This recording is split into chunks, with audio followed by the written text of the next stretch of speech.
இந்த மூன்றாவது வார்த்தையை நாம் வாசிக்கலாம். யோவான் எழுதின சுவிசேஷம் 19வது அதிகாரம் 26வது வசனம் 27வது வசனம். அப்பொழுது இயேசு தம்முடைய தாயையும் அருகே நின்ற தமக்கு அன்பாயிருந்த சீசனையும் கண்டு தம்முடைய தாயை நோக்கி, ஸ்திரீயே, அதோ உன் மகன் என்றார்.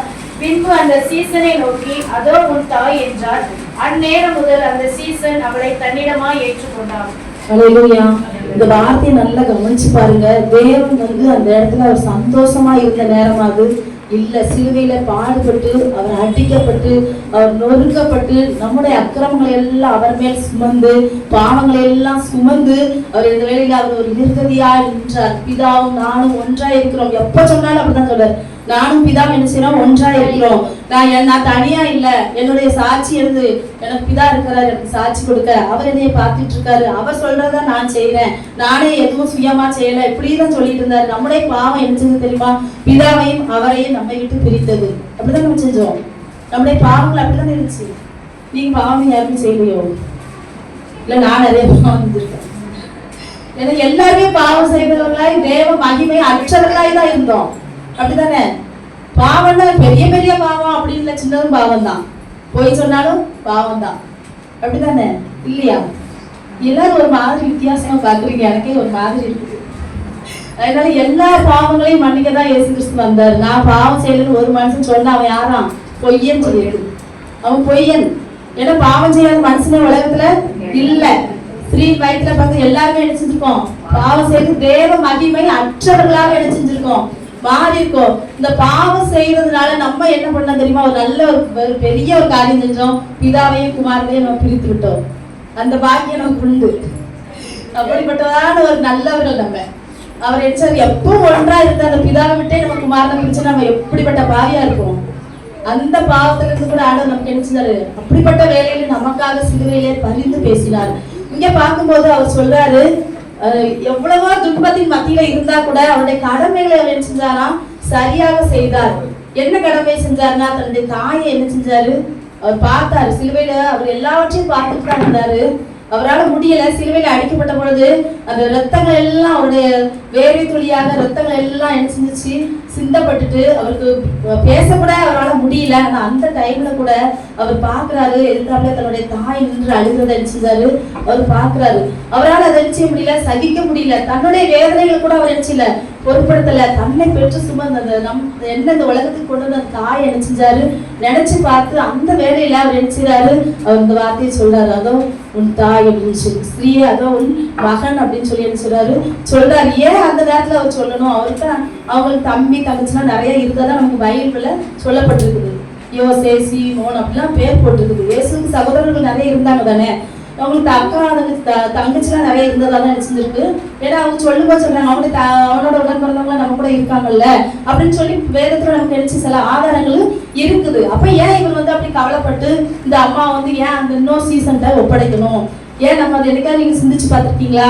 எப்படி தாயம் தனியா விட்டுட்டு போறோன்னு ஏன் அவருக்கு அந்த ஃபீலிங்ஸ் வந்துச்சு? நம்ம அதை யோசிச்சு பார்க்கணும். அவர் மற்றவர்கள் எப்படி இருந்தார்களோ, ஆனா இவர் தன் தாயை அதிகமா நேசிச்சிருக்காரு. சில இடங்கள்ல தான் இயேசுக்கு தெரிஞ்சிருக்காங்க. இயேசு அவங்க அப்பா கூடயும் பேசுறதா 1-2 இடங்கள்ல தான் இருக்கும். அந்த 12 வயசுல அவர் தேவாலயத்துல இருந்து எடுத்துருவாரு. எஸ்லேம்ல பண்டிகைக்கு போவாங்க. அவர் அங்க இருந்துருவாரு. இவங்க எல்லாம் அவங்க அம்மா அப்பா எல்லாம் பிரயாண கூட்டத்துல இருக்கும்போது இவர் மகனை காணுமேன்னு தேடும்போது, அப்ப திரும்பி அவங்க பார்க்கும்போது, மகனை ஏன் எங்களுக்கு செஞ்ச, நானும் தரப்போட விசாரத்தோட நீ தேடினோமே அப்படின்னு சொல்லும்போது, நான் பிதாவுக்கு எடுத்த காரியங்களை செய்யணுமே, நீங்க ஏன் என்ன தேடினீங்க அப்படின்னு சொல்றாரு. ஆனா அடுத்த வருஷத்துல பாத்தீங்கன்னா சொல்லியிருக்கோம், அவருக்கு போய் கீழ்படிந்திருந்தார் அப்படின்னு இருக்கும். அவர் மனுஷனாக உலகத்துல மனுஷகுமாரனா வந்தா கூட தாய் தகப்பன் என்ன செஞ்சிருந்தாரு? கீழ்படிந்திருந்தார். இன்னைக்கு உள்ள பிள்ளைங்க எல்லாரும் கீழ்படுறாங்களா? தன் தாய் என்ன பார்த்து கேட்க, உனக்கு என்ன தெரியும் அப்படிதான் கேட்பாங்க. நாங்கெல்லாம் கம்ப்யூட்டர் காலத்துல, நீங்களாம் இப்ப என்ன நாங்கெல்லாம் 2K kids, நீங்கெல்லாம் 18 kids 17 kids அப்படின்பாங்க. இந்த நம்மள நினைச்சு ரொம்ப அற்பமா இன்னைக்கு நினைச்சாங்க பிள்ளைங்க பேசுறாங்க. எங்களுக்கு தான் எல்லாம் தெரியும் அப்படின்னு பிள்ளைங்க சொல்றாங்க. ஆனா அன்னைக்கு இயேசு கிறிஸ்துக்கு எல்லாமே அவருக்கு எல்லாம் தெரியும். அவர் வானத்தையும் பூமியையும் படைத்த தேவன், சமுத்திரத்தை என்ன செஞ்சாரு? எல்லை விட்டு மீறாதபடிக்கு எல்லாத்தையும் வச்சார். பிதாவோட கூடவே இருந்தாரு. அவர் கூடவே இருந்து எல்லா அதிகாரமும் அவருக்கு இருந்துச்சு அப்படி போட்டிருக்கு. அவருக்கு அதிகாரமா இல்லாமலாம் இல்ல. அவர் நினைச்சிருந்தா அந்த நேரம் வேலையில மரியாதைக்கு ஏதோ ஒண்ணு பண்ணிருக்க முடியும். பிதாவை கேட்டு அப்பவும் என்ன செஞ்சிருப்பாரு. ஆனா அப்படியெல்லாம் அவர் செய்யல. நமக்கு முன்மாதிரியை கட்டளையிடும்படியாக தேவன் அப்படி செய்தார். நீங்களும் நானும் அவர்கிட்ட ஒவ்வொரு காரியத்தையும் கற்றுக்கொள்ளணும்னு செஞ்சாரு. நம்ம இன்னைக்கு அதை சரியா செய்யறோமா என்னன்னு எனக்கு தெரியல. நிறைய குடும்பத்துல பாத்தீங்கன்னா தாய் தகப்பன் கண்ணீர் வடிக்கிறதா நம்ம பாக்குறோம். அநேகரை முதியோர் இல்லத்துல கொண்டு போய் சேர்த்துணும் அப்படின்னு மருமக சொல்றதை நம்ம என்ன செய்யறோம், கேட்கிறோம். இந்த கிளவியால எனக்கு பெரும் பாடா இருக்கு, நிம்மதியே போச்சு அப்படின்னு சொல்ற இடத்துல நம்ம என்ன செய்யறோம், நிறைய நம்ம கேள்விப்படுறோம். அப்படி இல்லை, அவங்க நம்முடைய தாய் தகப்பன் முதியோர் தான் நமக்கு என்ன செய்யுது, கிரீடம் அப்படின்னு சொல்லி வேத வசனம் சொல்லுது. வேத வசனம் பெற்றோர்கள் தான் நமக்கு கிரீடம், பிதாக்கள் தான் நமக்கு என்ன செய்யறாங்க, சுதந்திரம் சேர்த்து வச்சிருக்காங்க. பிள்ளைகளுக்கு எல்லாவற்றையும் கொடுக்கறது பிதாதான், நம்மளுடைய தாய் தகப்பன் தான் நம்ம வளர்க்கிற நம்மளை அறிமுகப்படுத்துறாங்க. அவங்கதான் நமக்கு எல்லாவற்றையும் கற்றுத்தராங்க. ஆனா அந்த பிள்ளைகள் கொஞ்சம் வளர்ந்து தானா சுயமா எல்லாம் செய்ய ஆரம்பிச்சும் போது அந்த பெற்றோர பிள்ளைகள் என்ன செஞ்சாங்க, மறந்து போயிடுறாங்க. ஆனா தேவன் தன்னுடைய சரீரத்துல இவ்வளவு வேதனைகளை அவர் அனுபவிச்ச பின்பு அந்த கடமையை அவர் என்ன செஞ்சார், சரியாக செய்தார். அதுக்கு காரணம் என்னன்னு பாத்தீங்கன்னா, ஒரு வசனம் வாசிக்கலாம். ஏசாயா 52:13 வாசிங்க. என் தாசன் ஞானமாய் நடப்பார், அவர் உயர்த்தப்பட்டு மேன்மையும் மகா உன்னதமாய் இருப்பார். அவர் என்ன செய்வாரா, ஞானமாய் நடப்பார். இது ஒரு ஞானம். தாய் தகப்பனை பாதுகாக்கிறது ஒரு ஞானம். என் தாசன் எப்படி நடப்பார், ஞானமாய் நடப்பார். அவன் உயர்த்தப்பட்ட பின்பு இப்ப எங்க உயர்த்தப்பட்டிருக்காரு, சிலுவையில அவர் உயர்த்தப்பட்டிருக்காரு. அதுக்கப்புறம் என்ன செய்வார், அவரு ஆசீர்வதிப்பார். ஹல்லேலூயா. இந்த ஞானமுள்ள நமக்கு, இந்த ஞானம் எத்தனை பேருக்கு நமக்கு இருக்குது? பெற்றோர் எத்தனை பேர் பாரத்தோடு பாக்குறோம், எத்தனை பேர் அதை நல்ல நம்ம தாய் தகப்பனை உண்மையா பாக்குறவங்களும் இருக்காங்க. இன்னைக்கு நிறைய பேர் அதை பாரமா நினைச்சு பாக்குறவங்களும் இருக்காங்க. ஆனா தேவன் இந்த இடத்துல அவர் செய்யணும்ன்ற ஒரு இதுவே கிடையாது. நிறைய சகோதரர்களும் இருக்காங்க, ஆனா அவங்க எல்லாம் சரியான மரியாதை கவனிச்சுக்க மாட்டாங்க. மரியாதை ஒரு விதவ தாய் ஆயிட்டாங்க, தன்னுடைய கணவனை இழந்துட்டாங்க. இவர் மூத்த குமாரன், இவர் தான் எடுத்து பொறுப்புகள் எல்லாம் எடுத்து செஞ்சிருக்கணும். 30 வயசு வரைக்கும் அவர் குடும்பத்தோட தான் இணைஞ்சிருந்தாரு. அது 30 வயசு வரைக்கும் இவர் தான் எல்லாமே தாய்க்கு எல்லாமே செஞ்சிருப்பாரு. அதனாலதான் நம்ம போன பிறகு இந்த தாய் எப்படி இருப்பாங்க, எப்படி இவங்களால தனியா எப்படி எல்லாத்தையும் மேற்கொள்ள முடியும் அப்படின்ற எண்ணம் அவருக்கு இருந்தது. அதனாலதான் அவர் என்ன செய்யறாரு, அதுவும் யார்கிட்ட ஒப்படைச்சாரு பாத்தீங்களா, அதுதான் ரொம்ப முக்கியம். தனக்கு அன்பா இருந்த சீசனை என்ன செஞ்சாராம், ஒப்படைச்சாராம். நம்ம இன்னைக்கு எப்படி ஒப்படைக்கிறோம், தாய் தகப்பன ஏதோ தொலைஞ்சா போதும்பா, அங்க போய் ஒரு மாசம் இருந்துட்டு வாப்போ, நான் என் கண்ணால எங்க வீட்டுல நடந்ததே நான் சொல்லு, நீ அங்க போய் ஒரு மாசம் இரு. இன்னொரு என்ன, எங்க வீட்டுல ரட்சிக்கப்படாத ஒரு அண்ணன் சொன்னா, இவ்வளவு 85 வயசு ஆயிட்டு இன்னும் உயிரோட கிடந்துட்டு எல்லாரும் உயிரையும் வாங்கிட்டு இருக்கா அப்படின்னு எங்க அண்ணன் ஒருத்தர். நான் சொன்னேன், நீ நான் சாப்பாடு போடுற வேலைக்கு போ அப்படின்னு. நிறைய சொல்றவங்க எல்லாம் இருக்காங்க. பிற சொல்றேன், இப்படி வயசானவங்க வீட்டுல கிடந்து இப்படி கிடந்தாலே நிறைய பேர் செத்து போயிட்டே இருப்பாங்க அப்படிங்கிறாங்க, இந்து மரப்படி அப்படின்னு சொன்னாங்க. ஆனா இதெல்லாம் உண்மையா?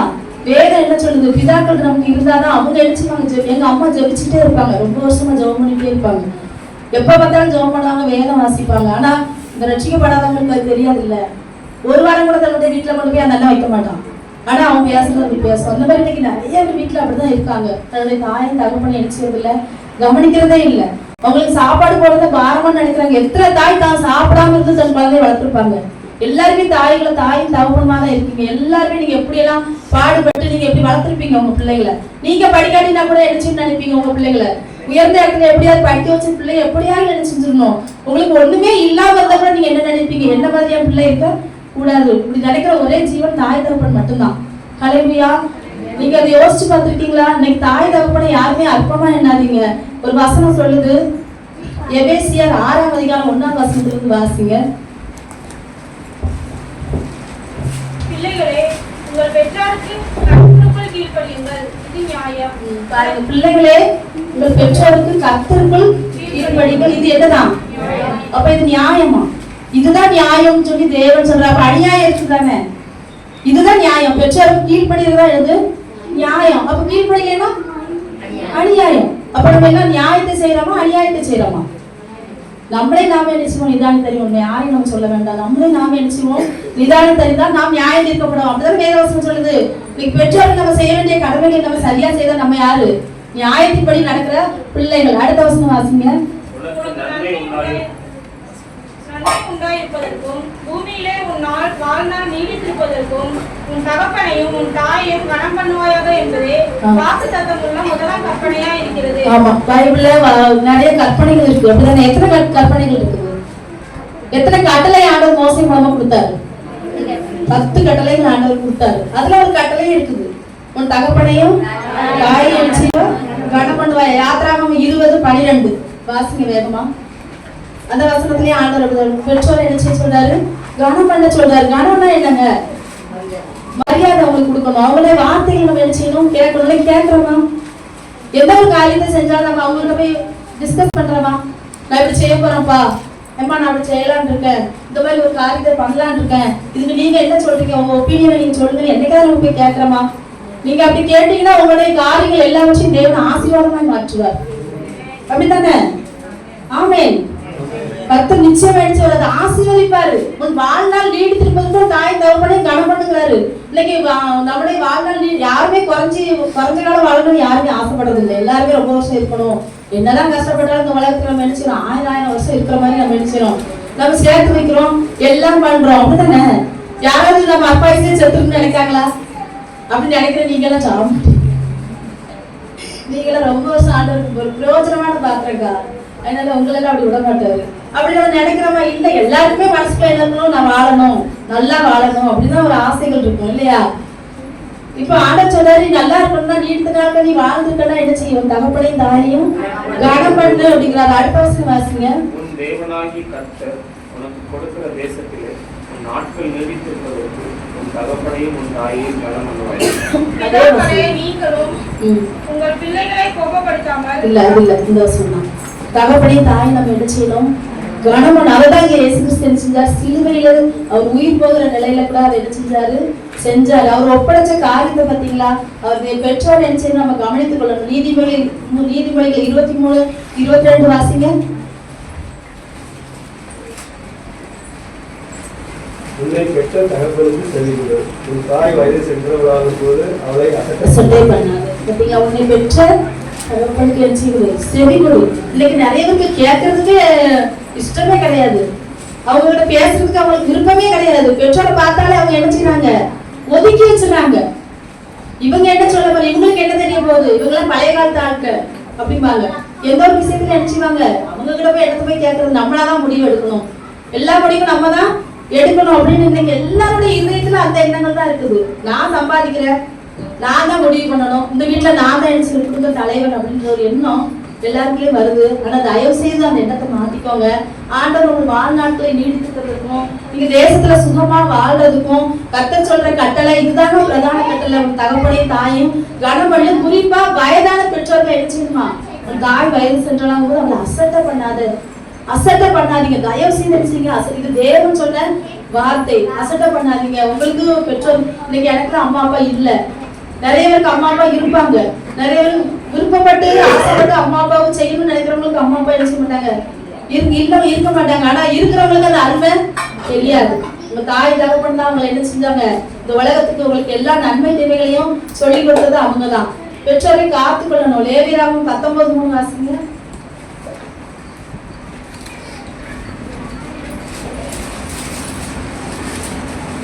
உங்களில் அவனவன் தன் தாய்க்கும் தன் தகப்பனுக்கும் பயந்திருக்கவும் என் ஓய்வு நாட்களை ஆசிரியக்கவும் கருவீர்கள். பாத்தீங்களா? யாருக்கு பயந்துருக்கணுமா? பயந்துருக்கணும் சொல்லியிருக்கு. தன் தகப்பனுக்கும் தாய்க்கு நினைச்சீங்க பயந்துருங்க. நம்ம பயப்படுறோமா? பயப்படாட்டினா கூட ஒரு மரியாதை கூட நினைச்சிருதுல செலுத்துறது இல்ல. தன் தகப்பனுக்கும் தாய்க்கும் பயந்துருக்கணும்னு வேதம் சொல்லுது.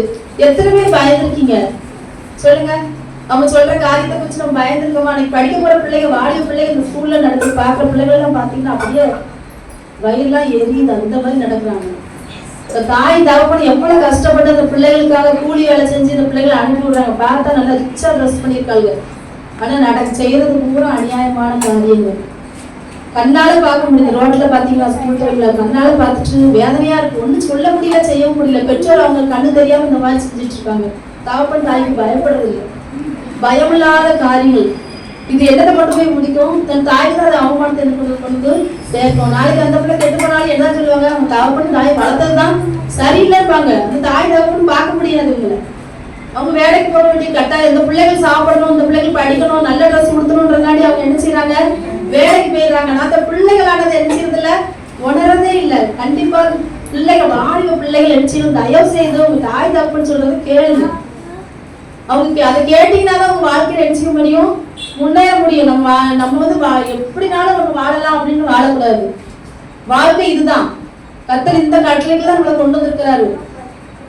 ரட்சிக்கப்பட்ட பிள்ளைகள் வேதத்தை நேசிங்க. அதிகமா ஆண்டவர் அந்த வார்த்தை நம்ம தகப்பனும் தாயுமா இருக்கிறது இயேசு கிறிஸ்து அவருடைய வார்த்தை நினைச்சீங்க. அதிகமா தியானம் பண்ணுங்க, அதை கேளுங்க. அந்த ஆண்டவர் உங்களோட பேசுவார், உங்களை நடத்துவாரு. நீ நடக்க வேண்டிய வழி அதை நினைச்சு உனக்கு காட்டு. வாலிப பிள்ளைகள் தன்னுடைய இஷ்டத்துக்கு நினைச்ச கூடாது, அலையக்கூடாது. தன் இஷ்டத்துக்கு விடப்பட்ட பிள்ளை தன் தாய்க்கு வெட்கத்தை உண்டு பண்ணும் அப்படின்னு இருக்குது. நீங்க உங்க பெற்ற தாய்க்கு நீங்க நன்மை செய்ய போறீங்களா, வெட்கத்தை கொடுத்து போறீங்களா? நம்ம நாம என்ன செய்யணும், நிதானித்து அறியணும். 1 தீமோத்தேயு 5:8 பாருங்க, இயேசு கிறிஸ்து எதுக்காக இந்த காரியத்தை செஞ்சாருன்னா, தன்னுடைய சொந்த குடும்பத்தை நடத்தாட்டினா நம்ம எத்தனை ஊழியம் செஞ்சாலும் அது என்னதான், வீண் தான். அதனால 1 தீமோத்தேயு 5:8 சொல்லி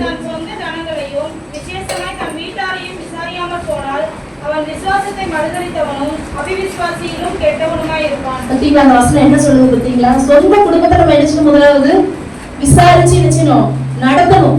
நம்ம குடும்பத்தை நம்ம நடத்தலைன்னா நீங்க என்ன ஊழியம் செஞ்சாலும் அது வீண் தான். உங்க சகோதரன் சகோதரி கஷ்டப்படுறத நீங்க விசாரிக்காம நீங்க போய் மத்தவங்களுக்கு போய் செய்யறதுனால அது பிரயோஜனம் உண்டா? நம்ம கூட பிறந்தவங்க அநேகர் நினைச்சாங்க கஷ்டப்பட்டு இருக்காங்க. நம்ம தாய் தகப்பன் சாப்பிட நினைச்சாங்க வழியில்லாம இருக்காங்க. ஆனா நீங்க யாருக்கோ வந்தது நமக்கு என்ன அப்படின்னு சொல்லிட்டு நம்ம போனா அதுக்கு ஆண்டவர் நினைச்சுவாரு, எனக்கு கேட்பாரு, உனக்கு பிராணி இருக்கும்போது செய்யத்தக்கவர்களுக்கு அது செய்யாமல் இராதேன்னு சொல்லி நீதிமொழிகள்ல சொல்லப்பட்டிருக்கு. உனக்கு பிராணி இருக்கா, நீ செய்யி. அதுவும் விசேஷமா விசுவாச வீட்டார்களுக்கு நினைச்சுக்கணும் செய்யணும்னு சொல்றாரு ஆண்டவர். இதெல்லாம் நம்ம நினைச்சிடும் படிக்கிறோம், படிச்சுட்டு அப்படியே விட்டுட்டு நம்ம போறதுக்காக இல்ல, கொஞ்சமாவது நம்ம நினைச்சுக்கணும், தியானிக்கணும். இந்த நாள் நமக்கு கொடுக்கப்பட்ட நாள் வந்து நீங்க ரொம்ப நேரம் உட்காரணும் அப்படின்னா நினைக்காதீங்க. இந்த நாள் நம்மள சீர்தூக்கி பார்க்கிற நாள், நம்ம நாம நிதானித்து அறிகிற நாள், நம்ம நினைச்சு விசேஷிதமாக நம்ம இந்த வேலையில ஒவ்வொரு காரியத்தையும் உணர்கிற ஒரு நாள். இதை தேவன் கொடுத்ததுக்காக நம்ம நினைச்சு அவருக்கு நன்றி செலுத்தணும். ஹல்லேலூயா. நீங்க ஒவ்வொரு நாளுமே சிலுவைகளை குறித்து நினைச்சணும், தியானம் பண்ணணும். இன்னைக்கு ஒரு நாள் மட்டும்தான் அப்படின்னு கிடையாது, நீங்க டெய்லி சிலுவையை குறிச்சு நினைச்சணும், தியானம் பண்ணணும். பவுல் அப்படித்தானே சொல்றாரு, நானும் சிலுவையை குறித்தே நினைச்சேன் மேன்மை பாராட்டுகிறேன் அப்படிங்கிறாரு. அவருக்கு இல்லாத வசதியா? பவுல் பெரிய பணக்காரன்னு சொல்லி வேதத்துல கொள்ள ஹிஸ்டரி சொல்லுது, அவர் பெரிய பணக்காரர். அவருக்கு துறைமுகங்கள் கப்பல்கள்லாம் இருந்ததான்னு சொல்லப்படுது. அப்ப அந்த அளவுக்கு வசதியானவர். எல்லாவற்றையும் நான் நஷ்டமும் குப்பையுமா என்றேன் அப்படிங்கிறாரு. எதற்காகனா இயேசு கிறிஸ்துவருக்கு பிடித்து கொண்டது நிமித்தம் எல்லாவற்றையும் குப்பையாக விட்டார். நமக்கு இயேசு கிறிஸ்துவ பத்தி நல்லா தெரியும். அவர் சொன்ன வார்த்தைகள் நமக்கு தெரியும். யாருமே இங்க நம்ம தேவன் அறியாதவங்க கிடையாது, எல்லாருமே இயேசுவை அறிந்தவங்க தான். அவருடைய வார்த்தையின்படி நடக்கிறதுக்கு நமக்கு எல்லாம் தெரியும், அப்படித்தானே? ஆனா இன்னைக்கு நம்மளுடைய இருதய கடினத்தின் நிமித்தம் அநேக காரியங்களை நம்ம செய்யாம நமக்கு நிறுத்தோம்.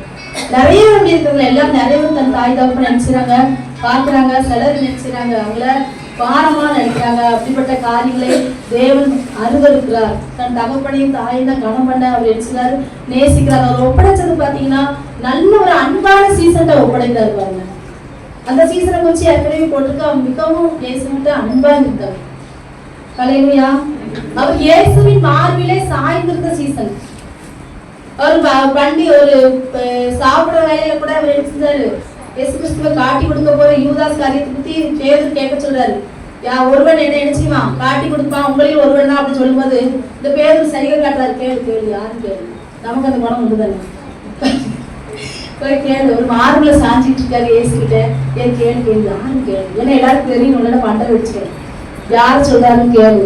அப்படியே வச்சு நான் இயேசு கிட்ட கேட்டேன், யாருப்பா, நாங்க உங்களை ரொம்ப நேசிக்கிறோம்ப்பா, நாங்க யாருப்பா உங்களை காட்டி கொடுத்தோம் அப்படின்னு. நாங்க துணிக்கி எடுத்து அவருக்கு சொல்ல மாட்டேன்னு, அது பரலோக ரகசியம் தெரியுமா? இதெல்லாம் பரலோக ரகசியம். இதான் ஒரு தடவை யாரும் அறிய மாட்டாங்கன்னு சொல்லியிருக்குது. ஆனா அந்த குமாரன்ட்ட அன்பா இருந்ததுனால எல்லாவற்றையும் செய்யறாரு.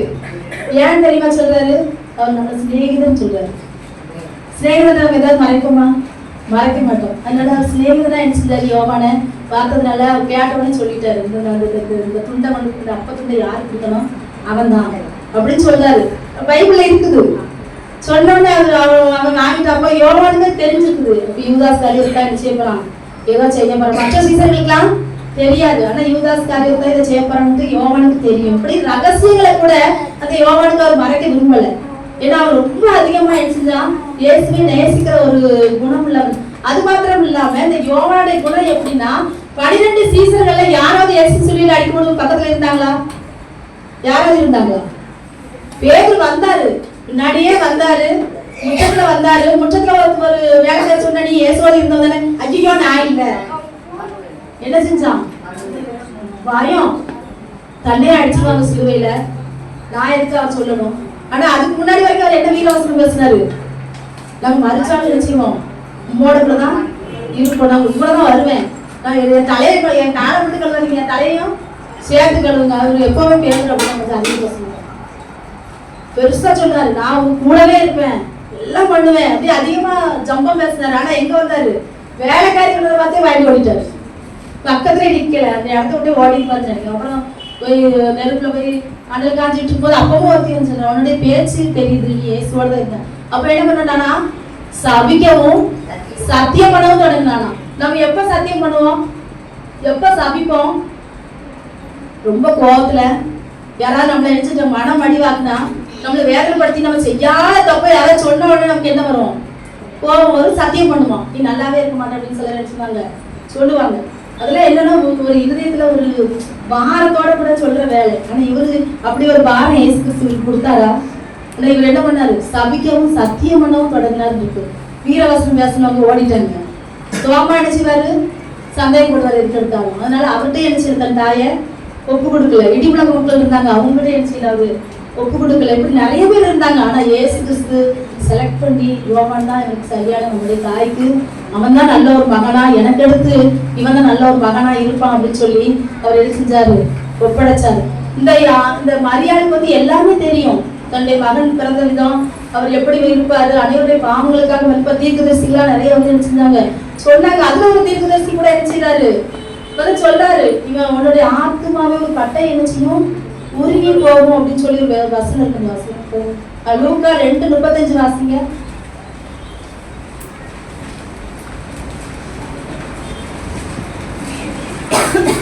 லூக்கா 2:35. ஒரு பட்டயம் உருகி போகும் என்றான். உங்க ஆத்மாவை ஒரு பட்டையை உருகி போகும். அப்பவே அவங்க சிந்திச்சிருப்பாங்க தானே, ஒரு பட்டையை வந்து நம்ம இருதயத்துல குத்தும் அப்படின்ற மாதிரி சொன்னா, அப்ப அந்த அளவுக்கு ஒரு வேதனையான காரியம் நம்மளுக்கு நடக்கும் போது நம்மளுக்கு நினைச்சிருக்கோம், தெரிஞ்சிருக்கோம். ஆனா அநேக காரியங்கள் இன்னும் கொஞ்சம் மறைக்கப்பட்டிருந்ததுனால இந்த அளவுக்கு தன்னுடைய கண்ணு முன்னாடியே தன் மகன் அடிக்கப்படுறதை எந்த ஒரு தாயாலையும் நினைச்ச முடியாது, பார்க்க முடியாது. எந்த பெத்த தாயும் தன் கண்ணு முன்னாடி மகன் அடிக்கிறத நினைச்ச மாட்டாங்க, விரும்ப மாட்டாங்க. நான் சாதாரணமா யாராவது ஒருத்தர் நான் வந்து இப்ப அவங்க பிள்ளைய அடிச்சா விடுவாங்களா? திருப்பி ஏட்டங்க அப்ப எதுக்கு என்ன காரணம் ஏட்ட சொல்ல வேண்டியதானே? நீங்க ஏன் கை வச்சீங்க கேட்பாங்க. நானே கேட்பேன், என் மேல நீங்க எதுக்கு அடிச்சீங்க, என்னதான் தப்பு பண்ணாட்டு ஏன்னு சொல்லுங்க, இதெல்லாம் நம்ம கேட்போம். அதே மாதிரிதான் தாய் உள்ளவும் இருந்திருக்கும். அவங்களும் அப்படிதான் நினைச்சிருப்பாங்க. தன்னுடைய பிள்ளை தன் கண்ணு முன்னாடி நினைச்சது அடிக்கப்படுது, நொறுக்கப்படுது, அவருடைய உயிர் போற வேலையில இருக்குது. அவங்க எப்படி துடிச்சிருப்பாங்க அந்த வேலையில. அவங்களுடைய ஆத்மா நினைச்சது அந்த வேலையில ஒரு பட்டையை உருமுனது போல ஒரு வேதனையை அவங்க நினைச்சாங்க, அனுபவிக்கிறாங்க. அப்படிப்பட்ட வேதனை மத்தியில இந்த தாயை பாதுகாப்புறதுக்காக தான் தனக்கு அன்பா இந்த சீசனை நினைச்சிருந்தாரு, அவர்கிட்ட ஒப்படைச்சாரு. அந்த நேரமே அந்த வசனத்தை மட்டும் வாசிங்க. யோவான் வந்து அந்த நேரமே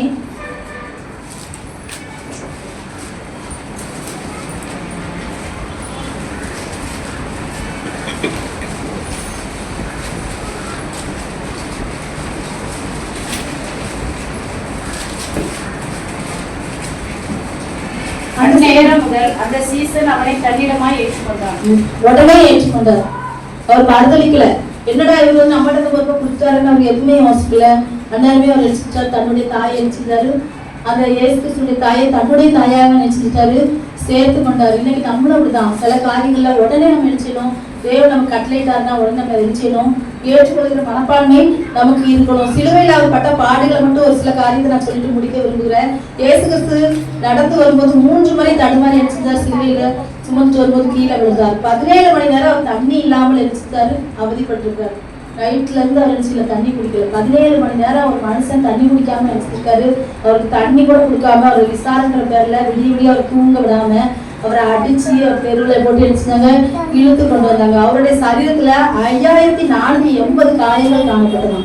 5480 காயங்கள். அவருடைய முதுகுல மட்டும் ஏறத்தாழ 150 ஆழமான காயங்கள் இருந்ததுன்னு சொல்லி நம்முடைய வரலாற்று அறிஞர்கள் சொல்றாங்க. அவருடைய தலையில மட்டும் 17 முள்ளுகள் வந்து கிழிச்சு உள்ள போயிடுச்சு. தலைக்குள்ள 17 முள்ளுகள் அடிச்சிருந்து கிழித்து உள்ள போச்சான். அவருடைய உடலில் இருந்த 6 லிட்டர் ரத்தமும் அடிச்சிருந்துச்சு, கசிஞ்சிச்சு. இயேசு கிறிஸ்துவை எருசலேம் வீதிகளில் வெளியாக 350 சேவர்களும் 50 குதிரை வீரர்களும் என்ன செஞ்சாங்களா, அடிச்சு இழுத்து மொத்தம் 400 பேர் சேர்ந்து ஒரு மனுஷன் நினைச்சாங்க, அவளை பாடுபடுத்தி கொடூரமா நினைச்சுட்டு வந்தாங்க, இழுத்துட்டு வந்தாங்க. இந்த தருவாயில கூட தேவன் நினைச்சுதான் தன்னுடைய தாயும் நினைத்து தனக்கு அன்பா இந்த சீசன்ல ஒப்பு கொடுத்து தன்னுடைய பராமரிப்பு பணியை மேற்கொண்டார். நமக்கு இப்படிப்பட்ட சூழ்நிலைதான் ஒண்ணுமே வரல, நமக்கு நல்லா தான் நம்ம இருக்கோம், தேவன் நம்மளை நல்லா தான் வச்சிருக்காரு. இந்த சூழ்நிலையில கூட நம்ம என்ன செய்யணும், தேவனிடத்துல நம்ம நன்றி உள்ளவர்களாய் நமக்கு கொடுக்கப்பட்ட பணியை நம்ம என்ன செய்யணும், செய்கிறவர்களாய் நம்ம காணப்படும். நம்ம மேல தண்டனை வராதபடிக்கு நம்ம நாமே நினைச்சணும் காத்துக்கொள்ளணும். உங்களுக்கு ஒரு ஆசீர்வாதமான ஒரு வார்த்தை ஏசாயா 66:13.